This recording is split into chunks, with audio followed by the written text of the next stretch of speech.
Welcome one and all to Ross's Game Dungeon. Welcome guys to Solo ReacTalk. Tonight I'm going to be reacting to Ross's Game Dungeon, CarnEvil, requested by Billy Grantham. Yes, this is on the Accursed Farms YouTube channel. If you want to check out my previous reactions to other Ross's Game Dungeon videos, remember the playlist card is going to be at the top. Just click on it and be able to access them. If you want to check out the original video as well as Accursed Farms YouTube channel, the links are in the description below. Okay, let's start. 3, 2, 1, go.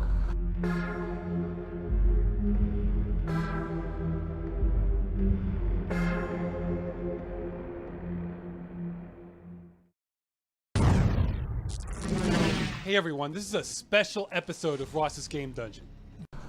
Insert 2 coins. Credits 0 of 2. Is this is this an arcade game? Yeah, I think this is an arcade game. Yeah. Huh, alright. Interesting. This episode is going to be a full playthrough of the game as part of the review. I have a lot of ground to cover, so I'm going to talk about things a little out of order so I can keep up. Okay, here's the intro. Quiet! Trees are bare. Walk through the cemetery if you dare, where skeletons rot and corpses fester. Locate the tomb with the skull of a jester. Feed him the token all shiny and new. It is then that CarnEvil will return for you. A friend of mine said that this is an oddly specific rhyme for just being some folklore. Okay, I'm going to shut up for parts of this. This is a good intro. Spooky Sam, welcoming you along on Spooky Sam's Ghost Tour. On your left, you'll see the tomb of Ludwig von Tokkentakker, where the legend of Greeley Valley all got started. You all know the legend of Greeley Valley. I would love to have a coin minute that looks like this.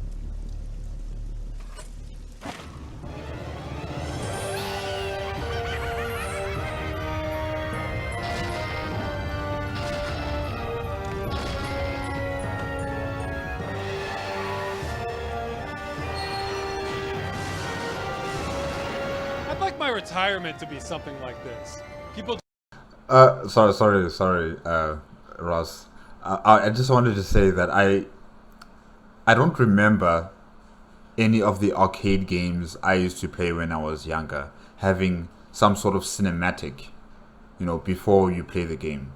So this is quite interesting to see this, because usually the arcade games I played when I was younger, in the mall, they would show you what you're supposed to be doing. They would show you holding a gun and then shooting at various enemies, or you're driving a car, or you're pressing buttons for something, or you are dancing on that Dance Dance Revolution game system. Yeah, so there weren't really any cinematics that would give a storyline or a backstory about this game that you're playing specifically. So this is quite unique, I think.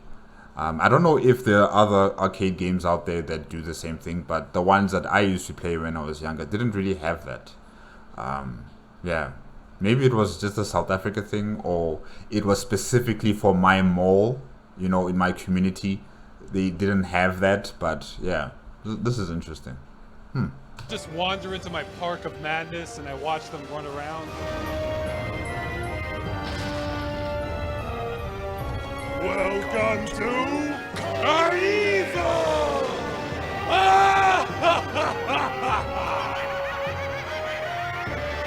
Okay, is that intro not enough to explain why this is the Halloween episode? Welcome to CarnEvil. This is an arcade rail shooter, and I'm gonna take you through it. So if your idea of fun is listening to me not shut up for half an hour while you see freaks galore, you are in for a treat. Okay, let me get out some quarters. Like literally? No, wait, are you really, playing the arcade game and you're somehow recording that and, posting it on YouTube? I don't think so. Wait, this is www.carnevil.com. No, maybe he downloaded the game or something on his computer or something. Yeah. Okay, interesting. Now this is one of those games that needs 2 quarters to play. If it needs 2 quarters, guys, or 2 coins, just know that this game is expensive. It's expensive.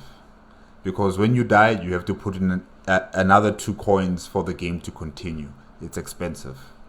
Guess that's the price you pay for light guns. But that's no problem. Surely I can beat this game on 2 quarters or $1, right? Oh, and I should mention, this game is really violent. So if you're squeamish about that, now's your last chance to back out. Welcome to the haunted house. I love this jester. Who lost her head. If you'd like to stay and join us, you're always welcome, alive or dead. All right, here we go. Ah! Man, this brings back memories.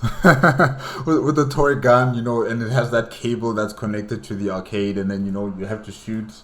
Yeah. Oh, this brings back memories.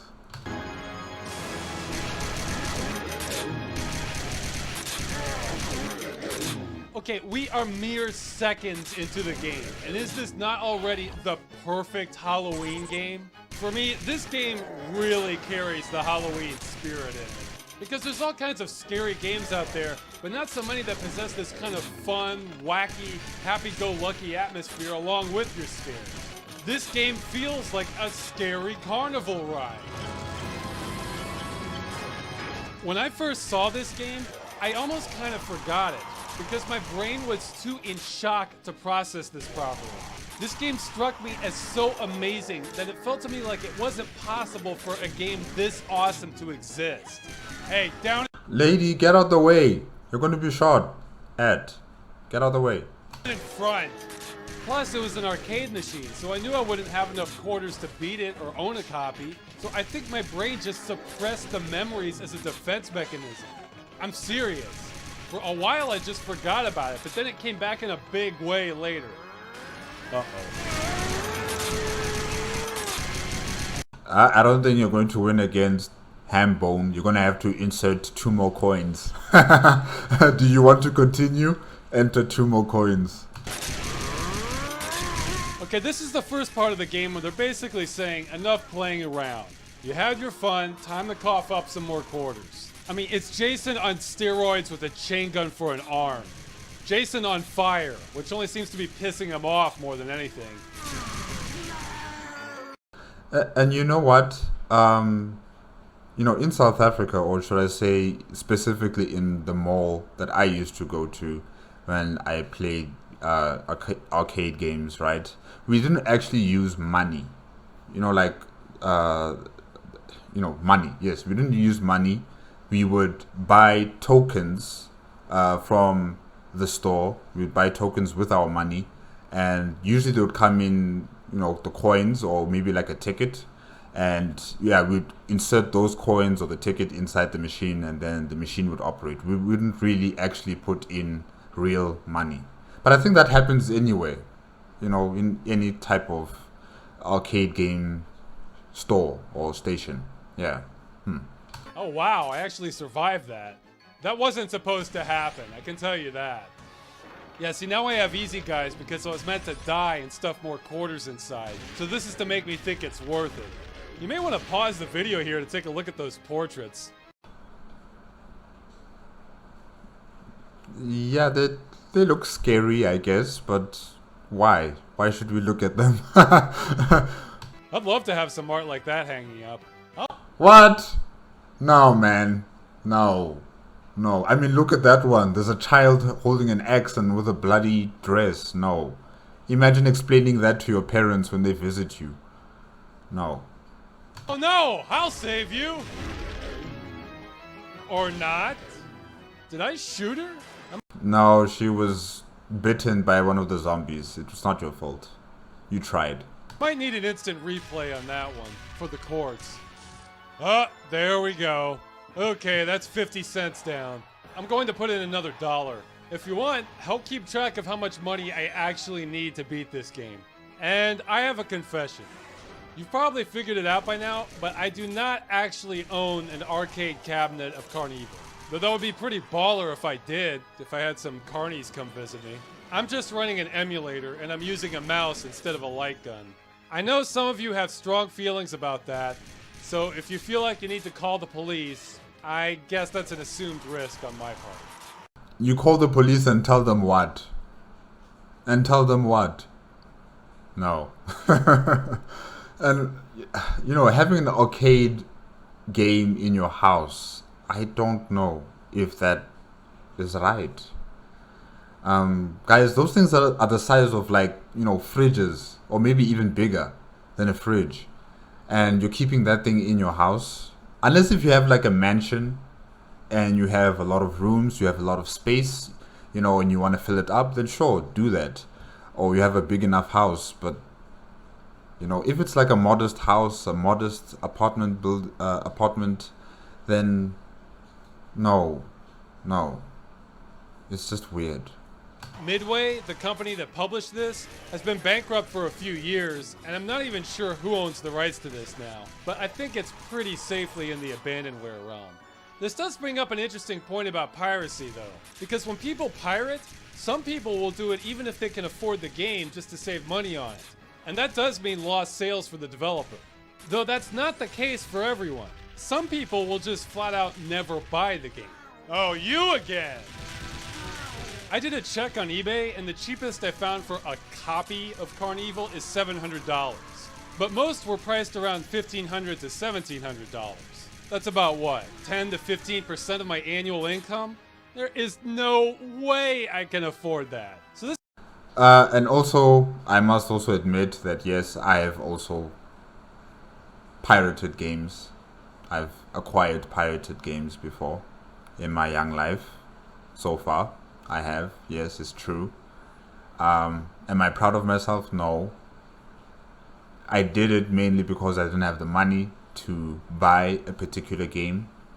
And yes, I got the pirated version of it. I learned my lesson to never do that again after I got one pirated game for my PlayStation 3. And it destroyed the console somehow. I'm not sure how. It corrupted it somehow. And I had to go get it repaired. And from then on, I told myself I'm not going to do this anymore. It's just too much of a risk. And it's costly to repair these consoles. So yeah, I decided never again. But I have done it. I am guilty. This is not exactly a lost sale for me. More importantly, the developer's not even selling it anymore. But let's say I did have the money and space in my apartment for a 300-pound arcade cabinet. Would I really get one? Because while it's a blast to play, there's a difference between loading this up on an emulator versus having an arcade cabinet in your living room. Major difference. I would have to explain that to any friends or family who visited. Oh, this is a rough shot. Guys, how many of these ladies are there? Because they all look the same. They all have blonde hair, pink t-shirt, and I think like blue jeans. They all look the same. And they're all being, you know, either eaten by zombies or this one's been taken away by a spider. Alright. I think this woman might be screwed. Yeah, she's dead. Yeah, she's gone.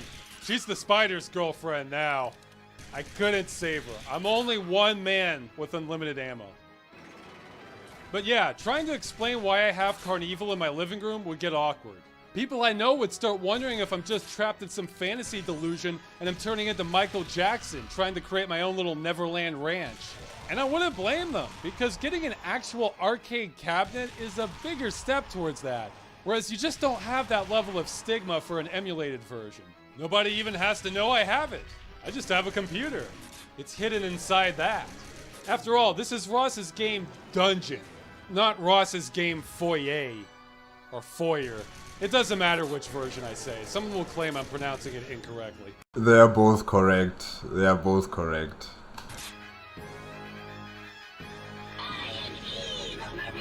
Okay, this is the first boss fight. I have some things to say about this. I don't like this fight. I guess the first thing is I generally don't like seeing violence against women, including video games, even against undead Marie Antoinette here. Interesting. Interesting. I don't really share that same thought. With games, I say anything goes with games. In real life, yes, it's an issue. Violence against women is a serious issue, especially in my country. Gender-based violence it's no game. It's no laughing matter. It's nothing to be, smiling about or anything of that sort. It's a serious problem. But yeah, when it comes to games, I don't really see it the same way. I'm sure everyone's going to draw their own conclusions about that and play armchair psychologist on me, but I think it's just a primal way of thinking for me. Women are physically weaker than men on average, so the caveman part of my brain goes, oh, danger, me protect. Wait, what happened to her dress? It just vanished. What's going on? Oh. So having to pull a trigger repeatedly on one goes against my instincts. Plus, if I saw a goth-looking woman in Baroque clothing coming at me, my first impulse would not be to gun her down. I don't shy away from crazy women. Now, if she was coming at me with a knife, I would either just leave or try to disarm her. What you do is try to grab her wrist and bend it away from her, or smack the weapon out of her hand if you have something you're holding. That's a free tip for anyone dating a woman trying to kill you. And also call the police. Don't let this go. Don't let this go. Call the police. You must report her to the police. She must be arrested. She must, go through the legal processes. Don't let this go. It's the only way people will learn a lesson. That you can't be walking around threatening other people with weapons or threatening to kill them, and you just think that you're not going to take this serious. No. Go to the police. Go and report this situation. Whether it's a man or a woman, doesn't matter. Go to the police. Okay, that's another $1. Oh, and the other thing I don't like is how they've hypersexualized her along with all the violence. Yes, I don't understand, because she had a dress. All of a sudden, poof, gone. Next thing, we're just seeing her, more exposed than before. Huh. I mean, what's the message here, guys? Yeah, that's what I thought. Although actually from a technical perspective, that impalement is pretty impressive because only the enemies are 3D. The background is all just a movie clip, but they make the interaction between the two pretty seamless. So in other words, that spike isn't really there. Actually, I want to talk some more about the graphics, but we've got a new stage coming up. Now while we can choose which order to play them in, I'm going to get the worst stage out of the way next. This next stage is easily the worst part by far, and drags down what an otherwise fantastic experience this game is. Can you guess which one it is? Yep, that one. Now why is this stage so bad? You'll see. My buddy. What goes up must come down.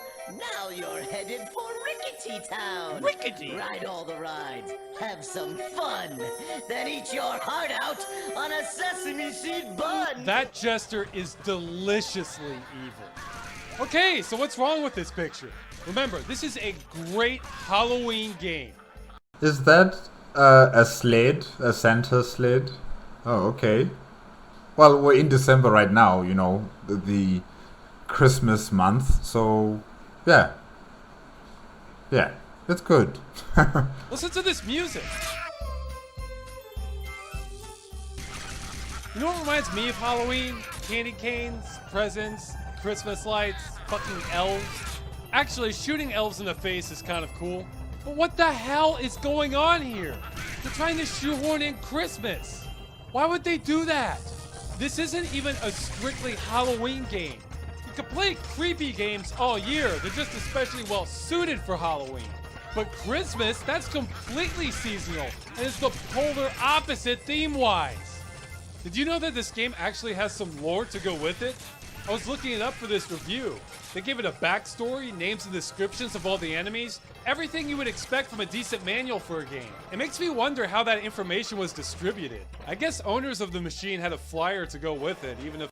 Yeah, probably they must have stuck that, the information of the flyer, as Ross says, on the side of the arcade game, or maybe like there's a space where they could just stick it or laminate it there, and people can read it. But I don't think people probably took the time to read it. They just went straight to the game and started shooting. Yeah. Players almost never saw it. Anyway, the point is that in the game backstory, it says this takes place in late October. Fucking Spooky Sam at the beginning is giving ghost tours. When do people do that sort of thing? In October, you assholes! Why are they doing this? I'm frustrated because if this was a bad game, I wouldn't care. Oh, they made a stupid decision. It's a bad game. What do you expect? But no, this is not a bad game. This is an awful decision in the middle of a great game. I think maybe they wanted to cover, as much of the holidays as possible. The famous ones. You have your Halloween month of October, and then after that it's November, then December, the Christmas month and the New Year month. So yeah, they just wanted to cover all those tracks and just attract people to come and play these games during these festive months. Yeah. You guys saw the haunted house level. That was gold. And the rest of the game is more or less like that. I've actually only played through this game once before now. I gave you part of my story about this game earlier. Now you're going to get the other half. Okay, so I saw this game in an arcade in the late 90s, suppressed the memories, and forgot about it. Flash forward a few years later, and I was at the first job I had after moving away from home. I worked at a call center doing DSL tech support for Bell South. Actually, I was at a company that Bell South subcontracted to do their tech support, because everyone wants to hear this. Anyway, the first day I was supposed to show up, I had an orientation of the place, and lo and behold, in the lunch break room was a CarnEvil arcade cabinet set on free play mode. Wow. I had forgotten about it, but there it was. What are the chances of seeing something like that in your workplace, in the cafeteria or recreation rest room, So yeah, I think this is a sign. This is definitely a sign. It's like the fates were aligning. All I did was watch someone else play it. I didn't have time that day to do it myself, but I was going to. Wait, is this like an acid gun? Yeah, I think it's like an acid gun. Okay, wow. After all, this was my new job. Well, the next day at work, they were wheeling the machine out of there because some of the other employees were complaining about it, and I never got to play it. They ended up replacing it with some golfing game. All this did was reinforce my attitude that this game can't possibly be real. A game this awesome just can't exist in this world. Because hey, I love carnivals. They're fun, weird, a little scary. I mean, it's nailing almost all my interest right there. So a horror game that combined the best of that was just overload for me. So I was disappointed it was gone, but damn it, I didn't completely forget it after that. Some years later, Midway went bankrupt, so I thought I might look into the emulation option. But it seemed like extra work, and I wasn't sure it could run a game this advanced anyway.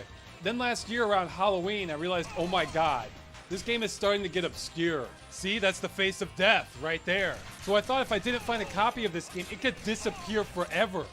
Or at least that's how I was thinking, because it's way too big to host on an abandonware site. But I tracked it down, got it working, played it once. It was incredible, and here I am right now.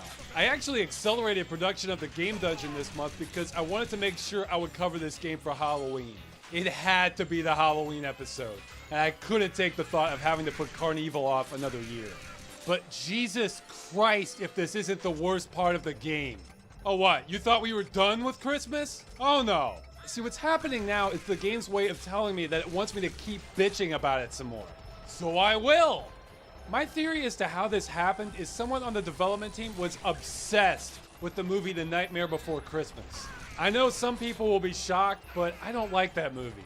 I don't think I've seen that movie. Or if I have seen it, then I have forgotten about it. Yeah. I mean, I like the whole spooky style and the way it started off, but then they try to force that into a Christmas movie. It just doesn't work for me. So because this game turned into a fucking Christmas movie, guess who the boss is? Yeah, Krampus. To be fair, the folklore of Krampus is pretty hardcore, but again, this bait and switch pisses me off. They promised me a Halloween game and they're giving me Christmas. They just don't go together. It's a Halloween Christmas game, mode. So yeah, it works. It works, Ross. They want to add ice cream to my pizza. Or bacon to ice cream. Yeah. Whoa, was that real? Bacon and ice cream? Ew.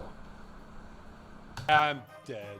Now I'm putting $2 into this game because I want to get this level over with. Oh, and that bacon sundae is totally real. It's not some Photoshop I did. Burger King at its finest. And for those of you... Wow. Burger King in America does that? The Burger King in South Africa does not do that, as far as I know. I don't know. Maybe I need to check their menu again, but ew. Guys, that's just nasty. You who are looking at that and licking your lips, you both fascinate me and terrify me. It's a red flag. It's a red flag. Yeah, so more of this winter wonderland, huh? The thing is, it's not even that horror and Christmas can't go together. If you're a horror fan, the movie Black Christmas is very good. The 70s one. The remake is crap. You know, Halloween is my favorite holiday, and the only reason I'm plotting through this heresy is because the rest of this game rocks. You know what the worst part about doing tech support on the phone is? Oh, good, he's dead. Because you probably think it's the dumb callers. No, not even close. They weren't that bad. The worst part is being timed to the second on every single thing you do. You can't space out for a minute at that job. They're timing you. You can't take too long on the call even though they need help. They're timing you. It's horrible. So right now, I want to dedicate this episode to anyone who works on the phones. I feel your pain. And speak. You know, I never think about that. Especially when I get calls from insurance companies or from security companies. You know, any type of call that comes onto the cell phone is like, oh, hello, we represent this company. We just want to sell you this product.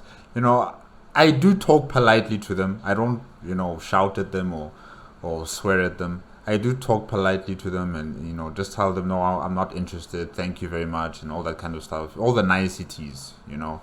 I don't really want to cause this person to have any more stress.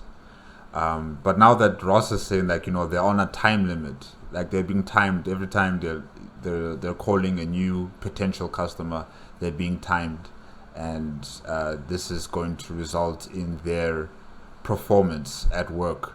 So yeah, I never really thought about that, really. But yeah, tough.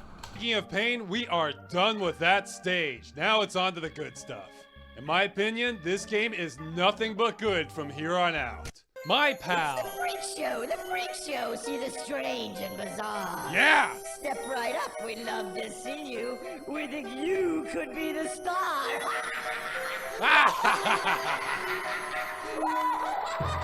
You know, the way he delivered those last lines reminds me a lot of a friend of mine. When he would get excited about something, he would talk like that. Like he was a happy goblin or something. I remember him talking about building a potato cannon, and he had that exact same tone, I swear. Potato cannon? Huh. And on that note, some of the voice acting in this game is really good. I love the gestures, of course. Umlaut. That actor sure earned his pay. I got shivers listening to that "Eat Your Heart Out" line. I liked it so much. What? How are they able to walk? Really? These creatures are weird. Why do they sound like what is his name? Yeah, Goofy, right? They sound like Goofy. Oh, wow. And what do you think of these guys? They sound just like Goofy. I find this part so hilarious. The Goofy voice.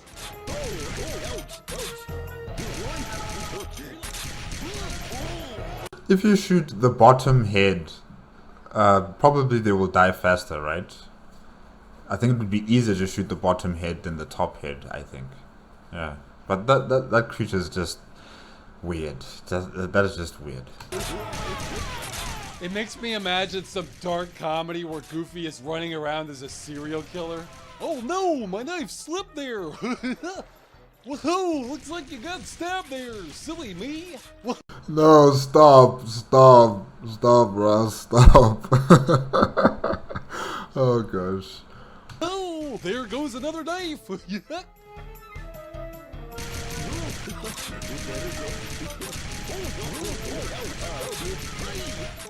They could make half the game consist of goofy knockoff characters trying to kill people. I would be laughing the whole time. Are those maggots? My sense of humor is kind of dark. Boy, these maggots are creepy, huh? You'll have nice dreams tonight.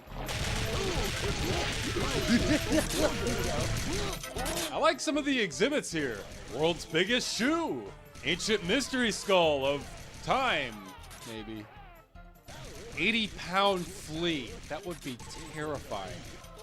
Also, we passed one on the way in called Thing in a Bottle. Okay, this is a review, isn't it? Let's talk about the music. If you've ever seen a Tim Burton movie, you've heard half the music in this game. It's kind of a... Oh. I shot the woman in distress. That's not something I wanted to do. Oh. The issue is that they just come in out of nowhere. They just pop up. Oh well. What happens in the Freak Show Monkey Silo stays in the Freak Show Monkey Silo. So anyway, I would describe the music here as very competent. Most of it fits the arcade carnival atmosphere exactly, but not much of it is especially memorable. There is one track that kind of stood out for me from the others, though. I'll play it during the credits. I think I should aim for the eyes. Also, while I don't like the Christmas music Both heads, target both heads. in this game, I don't think that was the composer's fault. I think he was just following orders. So we don't need to bring charges up on him when we hold our own Nuremberg trials on this game for crimes against Halloween. So the music in this game gets a solid B from me. You know, in the first episode, I joked about this not being an S&M dungeon, and yet here we are. Man, there's an awful How did you get yourself into that, lady? lot of blonde women in distress with a certain look to them in this game. Yes. All of them particularly just look the same. They have blonde hair, pink t-shirt, and short jeans. That's it. And, you know, they keep screaming, help me, and then you probably shoot them once, and then you have to repeat, you know, the entire level, or, you know, they get eaten by either spiders or zombies. So, yeah. It makes me wonder if this cemetery wasn't right next to a Hooters across the street. I bet all these women are waitresses. Oh, come on, he's off the screen. This is dark. I'll put him out of his misery. Whoa. This may sound weird since I am a big horror fan, but I actually don't like torture scenes. Although I think the threat of torture can actually be used in a comical way, but you really have to know what you're doing. That's like unstable explosives. It's easy for things to go really wrong. Well, now's as good a time as any to talk about the graphics. I feel like they made excellent use of what they were working with for this game.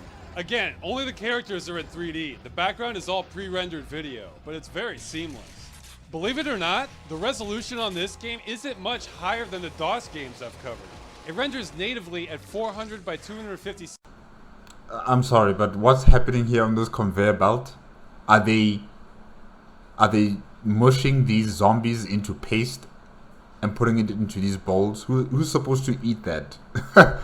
Oh no. 6 pixels, but stretches it afterwards. And while I'm on the topic, some of you may be upset this isn't in the original 4:3 ratio this game came out on. Well, here's the deal with that.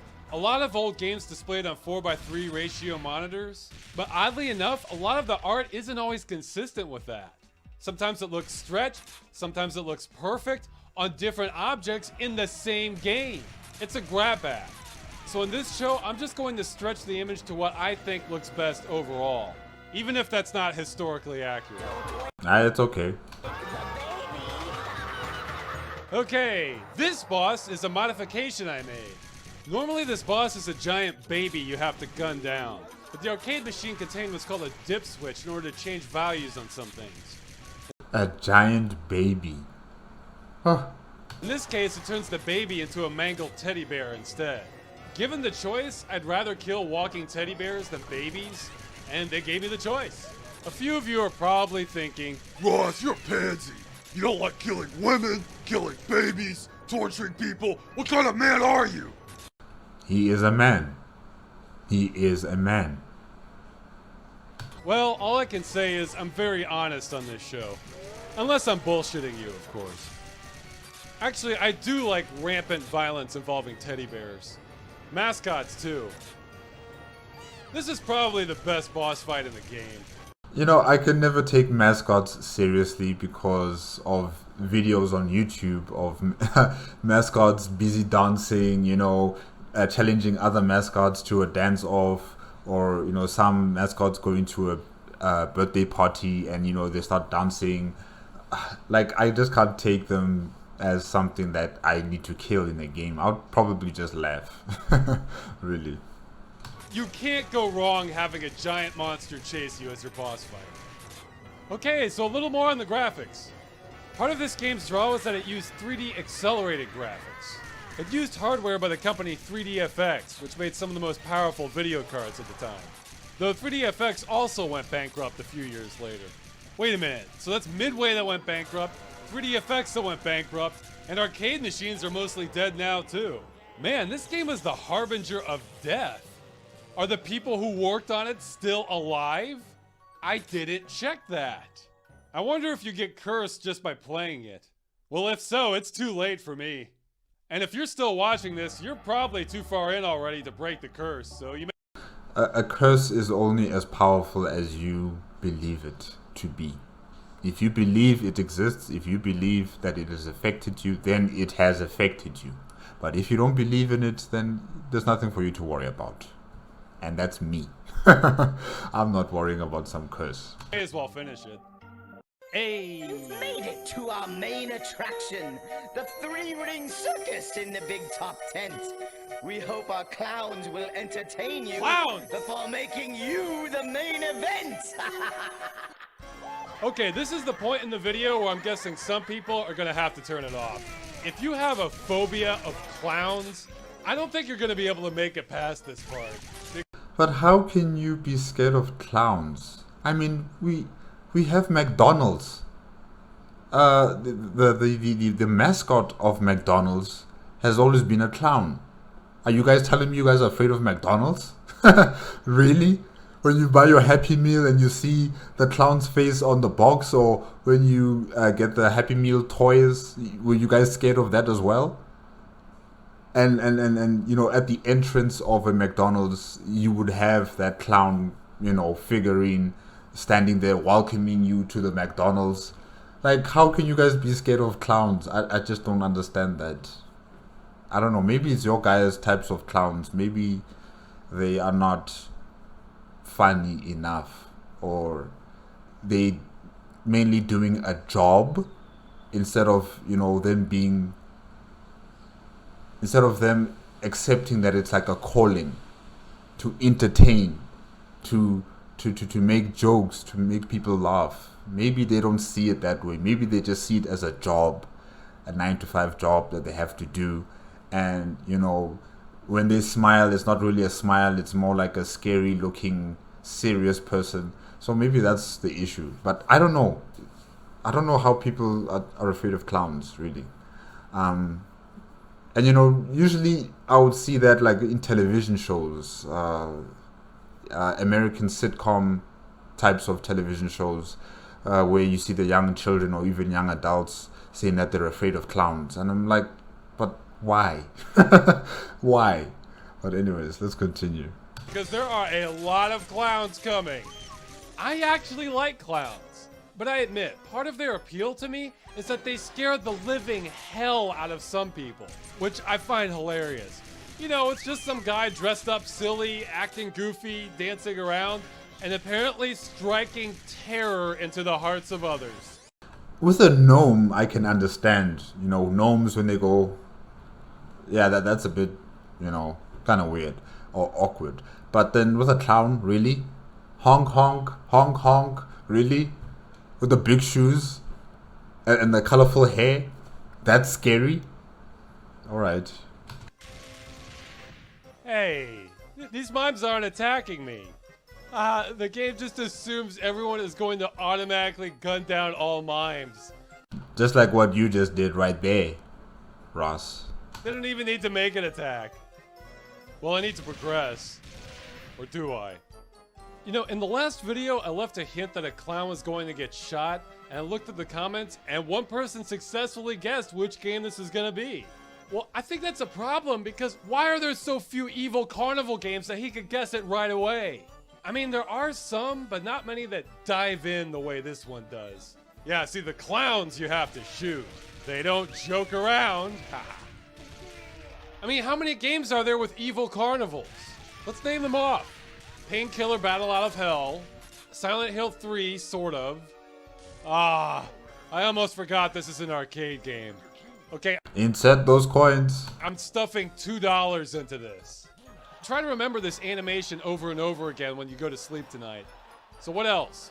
Left 4 Dead 2, sort of. Sanitarium, sort of. I haven't played them, but I've heard of I'll Bleed and Bad Day on the Midway. I think there was some Find the Item adventure game that had one. Those are all the ones I can think of. I'm probably missing a couple, but that's too short a list for me. I want there to be as many games about evil CarnEvils as there are about fighting aliens. Or World War II. I think if you're gonna shoot a dog in a game, poodles and chihuahuas are probably top of the list for most people. Okay, so one commenter guessed correctly that this would be CarnEvil. Then a glorious thing happened. Another commenter replied and said, no, Ross won't do that because he only covers old DOS games. Even though I never said that. And he convinced the first guy he was wrong. What a metaphor for the internet. I've seen misinformation spread so fast before, even when the real truth is in plain sight. It is incredible. I mean, this should go without saying, but since it didn't, don't ever trust common knowledge on the internet, alright? So here, I'll set the record straight now. I'm mostly going to cover PC games, and I'll be inclined towards being stabbed with a trident by a flying Mexican werewolf thing. I mean, obscure games. Oh, and while I'm setting things straight, since I sort of cut myself off earlier, I am not saying it's okay to pirate a game if you can't afford it. Don't do that. If you can't, be like me. Play lots of abandonware or games that are serious budget bin material. And if you have to play the newest stuff, well, you're being suckered by the marketing. What can I say? I have never spent more than $20 on a game in my life. I'm a cheap-ass gamer. My buying habits are not driving the industry. But yeah, on piracy, I'm not blanket endorsing it. I think it does a lot of harm on new games and a lot of good for really old games. I sometimes wish there could be compromises where the pirates wouldn't touch a new game for months or years, and in return, some game companies could just not be evil. But I know that's all a fantasy. I think the I just checked how much $20 in South African rands is. It's 346 rands 3 cents. Yeah. No ways. No ways. No ways. I am not spending 300 rands on a game. No ways. That you can forget. bottom line is the game industry has lots of problems, and piracy is just one of them. I love this part. All the wacky, screaming clown doctors swinging around bone saws and syringes, and the "we need your brain" sign because they have a gorilla prepped, so they want to put your brain inside the gorillas. I love this stuff. There's probably a healthcare joke in here somewhere, but it's not jumping out at me. I was thinking in the Who's that in the image? ring, it would be great if they had ringmasters announcing your death. And over here, we have a slack-jawed rube that we will eviscerate for your amusement! Then a big crowd cheer. Welcome aboard. From this study, I have observed your every move, but you do not obey. Prepare to die.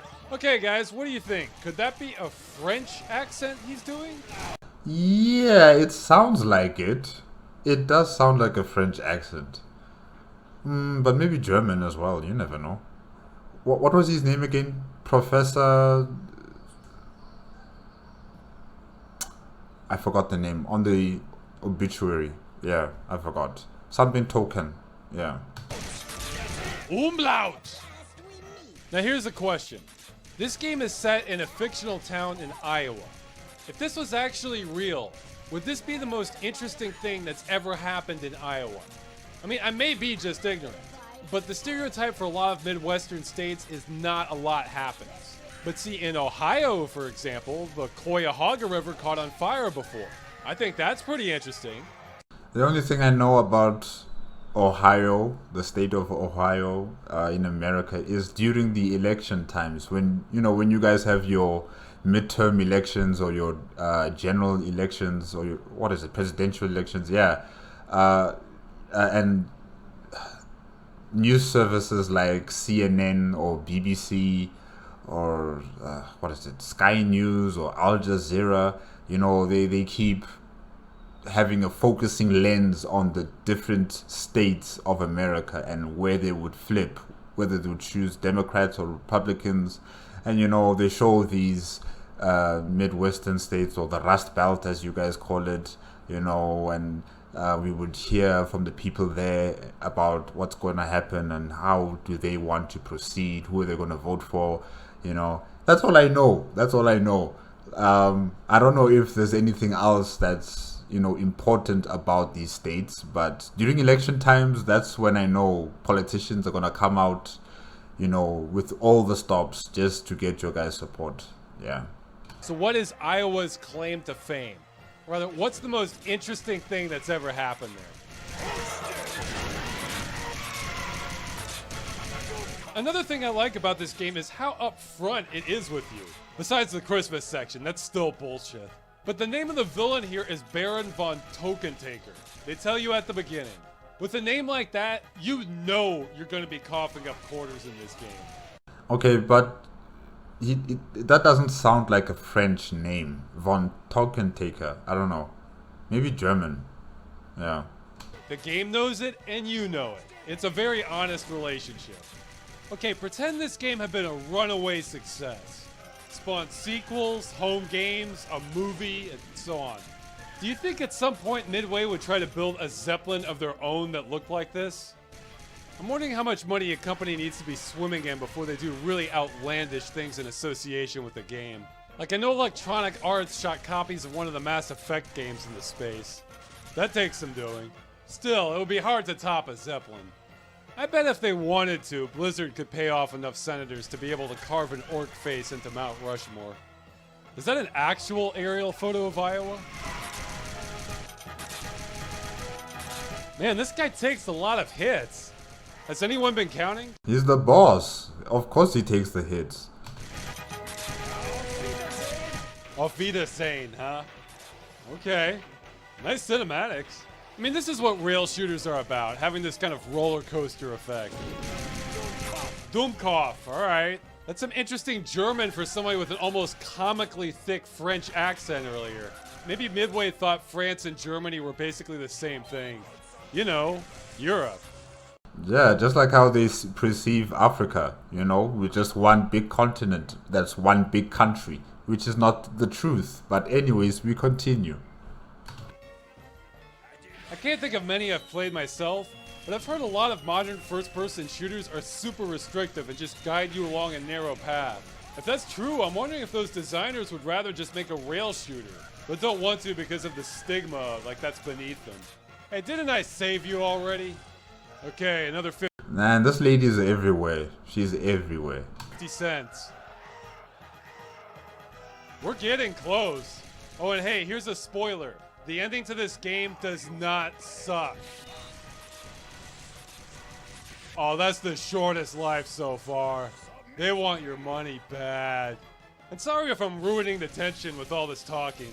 If this was your last 50 cents in the arcade, it would be very tense. Like if you died now, you might yell at a kid watching you to keep pressing the start button to keep the countdown resetting, and then just go and mug the first kid you saw for another 50 cents. And you wouldn't care either, because you'd figure you'd have just enough time to beat the game before the kid you mugged started ratting on you and brought security or police over to come get you. So you immediately haul ass out of the arcade afterwards. You don't get that same experience playing at home. Ross, this sounds very personal, like you've gone through something like this. Or you have committed something like this. Wow. And look at that ending. That is how you beat a boss. This is actually how all games should end. In fact, now that I'm thinking about it, like he was talking about Mass Effect. Yeah, Mass Effect 2, when we blew up the collector home base, it also exploded like similar to this. Yeah. So yeah, they copied it. They copied this game. Yeah. And the rest of this is unlike any other ending I've ever seen. Man, I want a sculpture like that. What's going on?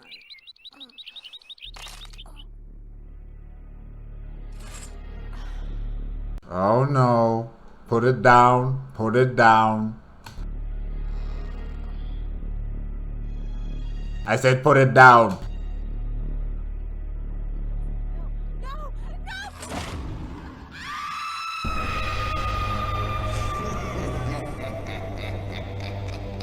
How awesome an ending is that?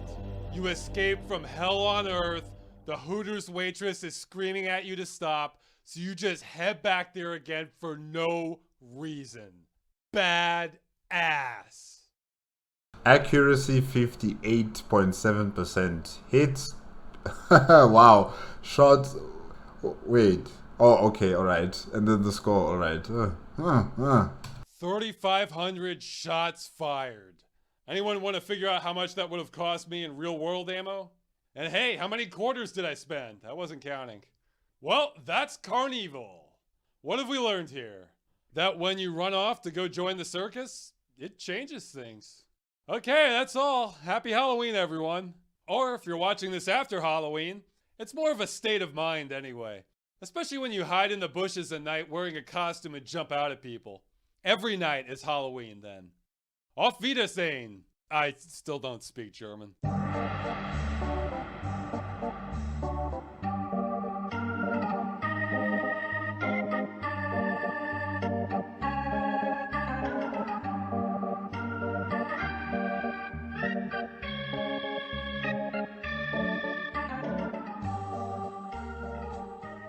This would make a sweet tattoo.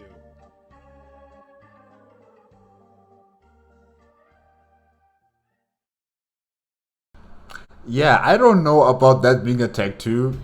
You know what, Ross, you do it. Go ahead. Guys, yes, this was where's the title here? Ross's Game Dungeon, CarnEvil. Yes, on the Accursed Farms YouTube channel. The arcade game is fun. Really, it did really look very fun, very enjoyable to play. And yeah, it's something that probably I would have played. Definitely. But it's a money guzzler. Or should I say it's a token or a coin guzzler. Really, so many coins, had like 2. That's a lot, guys. That's a lot of coins. You'll be stuck on that game, you know, trying to finish off all the different levels, and by the time you're done, probably you will have no more coins for any of the other games. So yeah, it's a money guzzler. And the storyline with this professor, I forgot his name now, the main boss, whether he was German or French, yeah, it was interesting. And this lady with the blonde hair and the pink shirt and the short jeans, like she's everywhere and she's dying multiple times. Really. But yeah, the game was interesting. It was fun. It was just very fun.